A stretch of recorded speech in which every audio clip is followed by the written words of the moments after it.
Shalom saudara-saudari terkasih dalam Kristus. Dengarkan suara ini. Bukan hanya suara manusia, tetapi gema dari langit yang sedang mengguncang bangsa-bangsa, Lebanon, negeri yang dahulu megah, negeri yang disebutkan dalam Mazmur, dipuji karena pohon arasnya yang kuat dan megah. Namun lihatlah hari ini, engkau seharusnya menjadi tempat keteduhan, tempat kedamaian, tempat keindahan. Tetapi lihatlah sekarang, tanahmu penuh kehancuran, jalan-jalanmu sunyi oleh penderitaan, dan langitmu menangis bersama rakyatmu. Siapa yang membawa malapetaka ini ke negerimu? Siapa yang menukar damai dengan darah? Siapa yang menjadikan lembahmu sebagai tempat pelatihan roh kekerasan? Hizbullah. Sebuah organisasi yang bukan hanya bersenjata, tetapi bersatu dengan kekuatan gelap yang membenci umat pilihan Tuhan. Hizbullah tidak berdiri sendiri, ia bersekutu dengan Iran, dengan kegelapan, dengan roh-roh penghasut perang yang haus darah. Dan sekarang, kutuk telah turun atas tanah Lebanon, karena pemimpin-pemimpin negeri ini tidak lagi takut akan Tuhan. Mereka lebih memilih kekuatan dunia daripada perlindungan dari surga. Mereka menembakkan roket ke Israel, tapi tidak sadar bahwa mereka sedang menyerang janji Tuhan sendiri. Setiap serangan mereka bukan hanya ditujukan kepada manusia, tetapi kepada kehendak Allah yang kekal. Yeremia 12 ayat 14 menggambarkan, "Beginilah firman Tuhan, mengenai semua orang jahat, tetangga-tetanggaku yang merusak milik pusaka, yang telah kuberikan kepada umatku Israel sebagai miliknya. Sesungguhnya aku akan mencabut mereka dari tanah mereka." Inilah nubuatan bagi bangsa-bangsa di sekitar Israel, yang mencampuri urusan Allah, yang ikut mengoyak pusakanya. Dengarlah Lebanon, Tuhan sedang mencabut tangannya darimu, bukan karena engkau tidak punya potensi, tetapi karena engkau menolak terang. Engkau bersatu dengan para pembenci Tuhan. Engkau diam saat Hizbullah menjadikan negerimu sarang ular. Rakyatmu menderita bukan karena Israel, tetapi karena para pemimpin jahat yang duduk di atas singgasana dusta. Hizbullah telah menjadi tangan kematian di negerimu, dan kau membiarkannya. Yesaya 5 ayat 20 menegur, "Celakalah mereka yang menyebut yang jahat itu baik, dan yang baik itu jahat." Dan sekarang, celakalah Hizbullah. Celakalah roh-roh yang menjajah Lebanon dari dalam. Celakalah perjanjianmu dengan darah dan maut. Tuhan tidak akan dibungkam. Dunia boleh membela Hizbullah, tapi surga tidak akan diam. Pengadilan Allah lebih besar dari propaganda dunia. Kebenaran akan berbicara, dan kutuk tidak bisa dihentikan oleh diplomasi atau senjata. Engkau pikir Allah tidak melihat? Engkau pikir Tuhan tidak mendengar jeritan dari tanah perjanjian? Engkau pikir Hizbullah bisa bertahan selamanya? Sebab Tuhan sudah bergerak, dan ketika Dia bergerak, tidak ada yang bisa bertahan.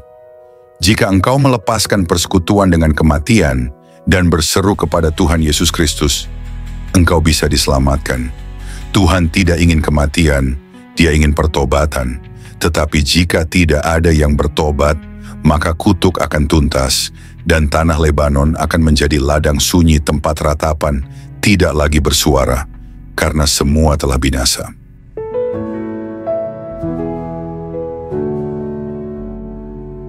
Saudara-saudari terkasih dalam Kristus, apa yang sedang terjadi di Timur Tengah hari-hari ini bukanlah sekadar konflik geopolitik, bukan semata-mata pertentangan antara negara atau ideologi.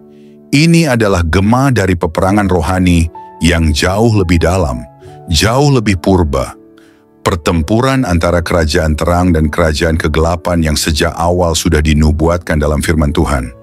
Hizbullah hanyalah alat, roket-roket hanyalah gejala. Yang sebenarnya sedang terjadi adalah benturan antara kehendak Allah dan pemberontakan manusia. Dan Lebanon, tanah yang dulu harum di hadapan Tuhan, kini berisiko kehilangan kasih karunia itu karena lebih memilih persekutuan dengan maut daripada perjanjian dengan Sang Sumber Hidup. Tetapi dengarlah ini dengan rohmu. Tuhan masih memberi kesempatan. Sebelum penghukuman penuh dijatuhkan, Tuhan selalu memberikan peringatan, suara kenabian yang memanggil bangsa-bangsa untuk bertobat, untuk kembali, untuk merendahkan diri di hadapannya. Kita tidak berbicara tentang satu bangsa saja. Kita berbicara tentang gelombang peringatan ilahi yang sedang menyebar ke seluruh bumi. Karena apa yang dimulai di Lebanon, di Gaza, di Yerusalem, adalah gambaran dari apa yang akan datang atas seluruh dunia. Tuhan sedang mengguncang langit dan bumi supaya apa yang tidak tergoncangkan dapat tetap berdiri. Dia sedang memurnikan umatnya. Dia sedang memanggil gerejanya untuk bangkit dari tidur, untuk berhenti bermain-main dengan dunia dan mulai berdiri di garis depan kerajaannya. Engkau yang mendengar suara ini hari ini tidak kebetulan. Tuhan ingin engkau sadar. Ini saatnya bertobat, ini saatnya kembali, ini saatnya bersiap. Engkau dipanggil bukan untuk menjadi penonton, tapi menjadi prajurit dalam pasukan Allah. Engkau mungkin berkata, "Aku bukan siapa-siapa." Tapi Tuhan menjawab, "Aku akan memakai orang kecil untuk menjatuhkan kuasa besar." Dia mencari hati yang mau berkata, "Ya Tuhan, pakailah aku, bentuk aku, kirim aku." Jika engkau melihat api kehancuran di Lebanon, jangan hanya menangis, berlututlah, berdoalah, bertobatlah. Serukan pertobatan bagi bangsa-bangsa, sebab waktunya sudah sangat dekat, dan suaranya sedang berbicara melalui badai, melalui ledakan, melalui keheningan. Inilah waktunya pasukan Tuhan bangkit. Bukan dengan senjata manusia, tetapi dengan kuasa Roh Kudus. Bukan dengan politik dunia, tetapi dengan otoritas surgawi. Mari kita berdoa. Kami bersyukur Tuhan Yesus, bersyukur kepadamu, Bapa, oleh karena firman-Mu yang sudah kami dengar pada saat ini.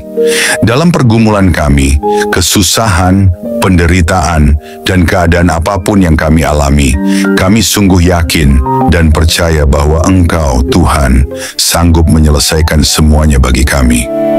Kami datang kepadamu dengan segala kekuatan dan kelemahan kami, menyerahkan semuanya kepadamu karena kami percaya Engkau berdaulat. Engkau punya otoritas untuk menolong kami, membela kami, dan menyelesaikan segala sesuatu bagi kami. Engkau adalah Bapa yang baik, yang selalu memperhatikan anak-anak-Mu. Engkau mengerjakan semuanya karena kasih-Mu kepada kami.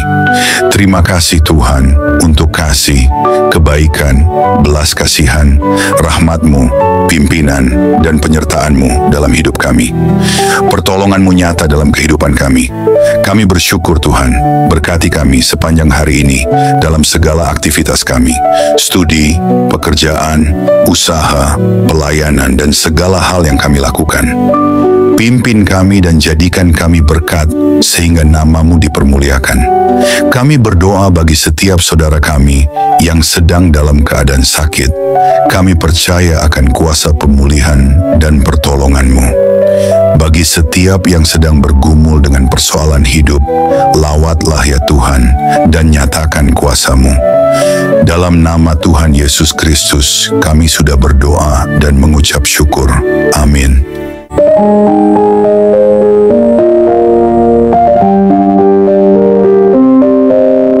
Puji Tuhan, saudara yang dikasihi oleh Tuhan, saya percaya bahwa firman Tuhan selalu menjadi berkat, kekuatan, dan penghiburan bagi setiap kita. Dalam setiap perjalanan hidup, kita mungkin menghadapi berbagai tantangan, pergumulan, dan ujian, tetapi firman Tuhan selalu memberikan jawaban, pengharapan, dan kekuatan yang baru. Roh Kudus yang telah diberikan kepada kita akan selalu menolong dan membimbing kita untuk semakin memahami kebenaran firman Tuhan. Dia akan menerangi hati dan pikiran kita agar kita dapat hidup sesuai dengan kehendak-Nya, berjalan dalam terang-Nya, dan mengalami kehidupan yang penuh dengan kasih karunia serta kemenangan di dalam Yesus Kristus. Jangan pernah takut atau khawatir, sebab Tuhan selalu beserta kita. Dia yang memegang kendali atas segala sesuatu, dan janjinya adalah ya dan amin. Percayalah bahwa setiap langkah hidup kita telah dirancang untuk membawa kita kepada rencananya yang indah. Pegang teguh firman-Nya, berdoalah dengan iman, dan hiduplah dalam ketaatan kepadanya, maka kita akan melihat kemuliaan Tuhan dinyatakan dalam hidup kita. Tuhan Yesus memberkati saudara semua. Teruslah bertumbuh dalam iman, kasih, dan pengharapan di dalam Kristus. Sampai jumpa dalam renungan berikutnya. Kiranya damai sejahtera Tuhan senantiasa menyertai kita semua.